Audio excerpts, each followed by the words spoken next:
Today I'm gonna talk about how to make some loose percussion sounds more interesting and add interesting layers to an existing sound. When I'm experimenting with a track, I'm always looking for what rhythm could make it into the song. Try to use instruments not how they are meant to be used. For example, with a bass guitar, I would use it as a percussion instrument, and then maybe something interesting comes out of it, some interesting textures. When I have the foundation, I add another layer on top of it. Maybe it's just me drumming on the table with my fists, and then I add some effects on top of it. One effect that is really great to add more texture is the shaper box by Cable Guys.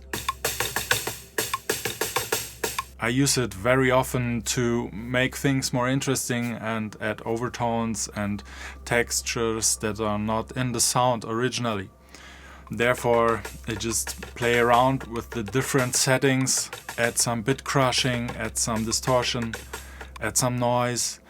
And you can really find the right amount by lowering and increasing the threshold, which determines when the additional texture comes into the sound. Before the shaper box, I can play with the volume and with a filter just to trigger it the right amount and trigger it differently over time so that it adds more like ear candy, and maybe change even the whole sound after it. Add another layer, use a different instrument, use different materials, then fade the sounds in and out and make a more interesting layer of percussion. Also adding layers on top of each other, and shaper box is a great tool to do that. That's my tip for today, and that's my behind the scenes for making interesting beats. Thank you for tuning in and listening. And if you have some proposal for interesting themes and issues that I could discuss on this channel or make some behind content about, let me know in the comments or send me a DM.